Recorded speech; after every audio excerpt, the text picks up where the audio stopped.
जय जगन्नाथ। मु सत्यनारायण पंडा आपण मानक मोर यूट्यूब चैनल भावातीतम को स्वागत करुच्छ। ज्योतिष विज्ञान एवं विभिन्न शास्त्र अनुसार आमर विभिन्न अंगर स्फुरण आमको शुभ और अशुभर संकेत देता है।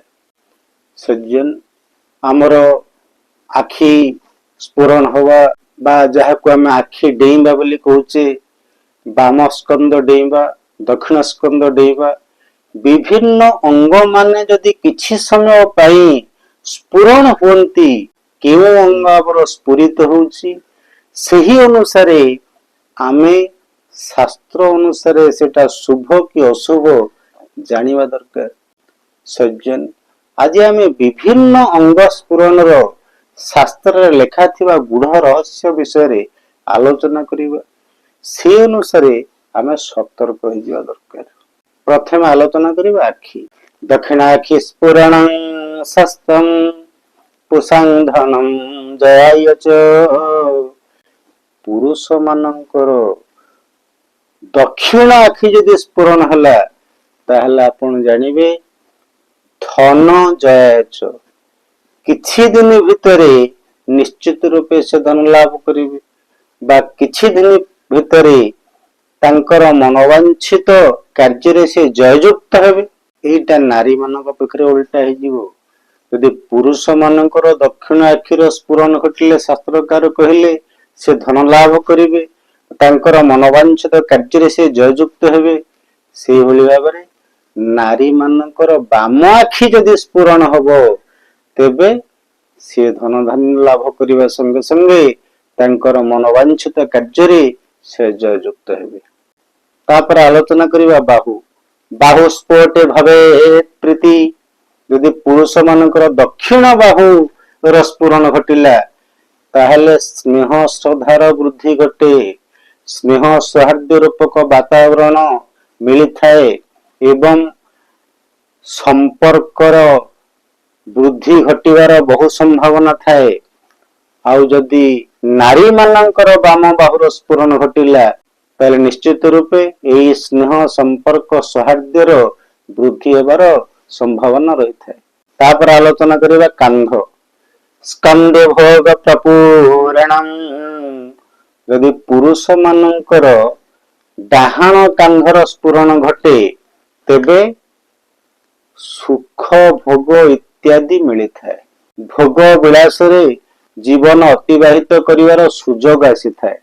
एवं जदि नारी मानकर बाम स्कंदर स्फुरण घटे तेबे सेमानंकर मध्य सुख संभोग वृद्धि पाइबार संभावना थाए। भोग विलास रे निजर जीवन अतिबाहित करबाकू सेमानकू समय मिली थाए बा सुजोग मिली थाए। तापर आलोचना करिबा कहुणी। कर्परे द्रव्य लाभस्यात्। यदि पुरुष मानकर डाहाण कहुणीर स्फुरण घटे ताहले धन एवं द्रव्य लाभर सुजोग मिलता है। एवं यदि नारी मानकर बाम कहुणीर स्फुरण घटे तेबे धन एवं द्रव्य लाभर सुजोग मिलता है। धनर आगमन होता है। तापर आलोचना करिबा हाथ। शास्त्रकार कहिले हस्ते शत्रु पराजय। जदि पुरुष मानकर हाथर स्फुरण घटे तेबे शत्रु माने पराजित होती। शत्रु मानक ऊपर आपण विजय प्राप्तिर सुजोग मिली थाए। शत्रु आपणक निकट पराजित हो जाती। आउ जदि नारी मानकर बाम हाथर स्फुरण घटे तेबे सेमानंकर शत्रु पराजित होइथांती बा सेमाने शत्रु को पराजित करिथांती। तापर आलोचना करिबा पाद। पाद तल स्फुरज्यस्य जात्रा तस्य भवे ध्रुवं। जयश्चापि भवेत् तस्य कार्य सिद्धि च जायते। यदि पुरुष मानकर डाहाण पाद तलर स्फुरण घटी थाए ताहले भविष्यत रे बा किछि दिन भितरे सेमाने एक दीर्घ यात्रा करिवार संभावना थाए बा दूर यात्रा करिवार संभावना थाए। तीर्थ यात्रा करिवार संभावना थाए। जयश्चापि भवेत् तस्य एवं से कार्य रे ଜୟଯୁକ୍ତ ହୋଇଥାନ୍ତି। କାର୍ଯ୍ୟ ସିଦ୍ଧିଶ୍ଚ ଜାୟତେ ଏବଂ ସେ କାର୍ଯ୍ୟରେ ସଫଳତା ପାଇଥାନ୍ତି। ସେଇଭଳି ଭାବରେ ନାରୀ ମାନଙ୍କର ପାଦ ତଳରେ ଯଦି ସ୍ଫୁରଣ ଘଟିଥାଏ ତାହେଲେ ସେ ଦୂରଯାତ୍ରା କରିବାର ସମ୍ଭାବନା ଥାଏ, ତାଙ୍କର କାର୍ଯ୍ୟରେ ସେ ସିଦ୍ଧିପ୍ରାପ୍ତ ହବାର ସମ୍ଭାବନା ଥାଏ, ତୀର୍ଥଯାତ୍ରା କରିବାର ସମ୍ଭାବନା ଥାଏ ଏବଂ ସେ ସମସ୍ତ କାର୍ଯ୍ୟରେ ଜୟଯୁକ୍ତ ହୋଇଥାନ୍ତି। ବର୍ତ୍ତମାନ ସୁଦ୍ଧା ଆମେ ଆଲୋଚନା କଲେ ପୁରୁଷ ମାନଙ୍କର ଡାହାଣ ପଟର କେଉଁ ଅଙ୍ଗର ସ୍ଫୁରଣ ଘଟିଲେ କଣ କଣ ଘଟିଥାଏ, ନାରୀ ମାନଙ୍କର ବାମ ପଟର କେଉଁ ଅଙ୍ଗର ସ୍ଫୁରଣ ଘଟିଲେ କଣ କଣ ଘଟିଥାଏ। ବର୍ତ୍ତମାନ ଆମେ ଆଲୋଚନା କରିବା ନାରୀ ହଉ କିମ୍ବା ପୁରୁଷ ହଉ ସେମାନଙ୍କର ଓଠ, ଭ୍ରୁଲତା ଦ୍ୱୟର ମଧ୍ୟଭାଗ ଇତ୍ୟାଦି ଅଙ୍ଗର ସ୍ଫୁରଣ ଘଟିଲେ କଣ ଘଟିଥାଏ। ସଜ୍ଜନ ଆଲୋଚନା କରିବ ଓଠ, ସେ ନାରୀ ହଉ କିମ୍ବା ପୁରୁଷ ହଉ, ଓଷ୍ଠୟ ସ୍ଫୁରଣଂ ଚୈବ ମିଷ୍ଟାନ୍ନଂ ପ୍ରାପ୍ତି ସୂଚକଂ। ସେ ନାରୀଟିଏ ହଉ ବା ପୁରୁଷଟିଏ ହଉ ତାଙ୍କର ଓଠର ସ୍ଫୁରଣ ଘଟିଲା ତାହେଲେ ସେମାନେ ଭୋଜି ଭାତ କରି ମିଷ୍ଟାନ୍ନ ଭୋଜନ କରିବାର ସୁଯୋଗ ମିଳିଥାଏ ବା କିଛି ଦିନ ଭିତରେ ମୌଜ ମଜଲିସ୍ କରିବାର ଆନନ୍ଦ ସେମାନଙ୍କୁ ମିଳିଥାଏ। ତେଣୁ ଓଷ୍ଠାୟ ସ୍ଫୁରଣଂ ଚୈବ ମିଷ୍ଟାନ୍ନ ପ୍ରାପ୍ତି ସୂଚକ। ବର୍ତ୍ତମାନ ଆଲୋଚନା କରିବା ଲଲାଟ ବା କପାଳର ସ୍ଫୁରଣ ଘଟିଲେ କଣ ଘଟେ। ଲଲାଟ ସ୍ଫୁରଣଂ ଯସ୍ୟ ଲଭତେ ସୁଖଂ ମହତ୍। ସେ ନାରୀ ହଉ କି ପୁରୁଷ ହଉ ସେମାନଙ୍କର କପାଳ ବା ଲଲାଟ ଯଦି ସ୍ଫୁରଣ ଘଟିଲା ତାହେଲେ ଜାଣିବେ ସେ ପ୍ରଚୁର ସୁଖ ଏବଂ ସମ୍ମାନ ପ୍ରାପ୍ତିର ସୁଯୋଗ ରହିଛି। କିଛି କୁଆଡେ ନଥିବ କିନ୍ତୁ କିଛି ଦିନ ଭିତରେ ନିଶ୍ଚିତ ରୂପେ ସେ ସୁଖ ଏବଂ ସମ୍ମାନ ଲାଭ କରିବା ନିଶ୍ଚିତ। ବର୍ତ୍ତମାନ ଆଲୋଚନା କରିବା ଦୁଇ ଭ୍ରୁଲତାର ମଧ୍ୟଭାଗ।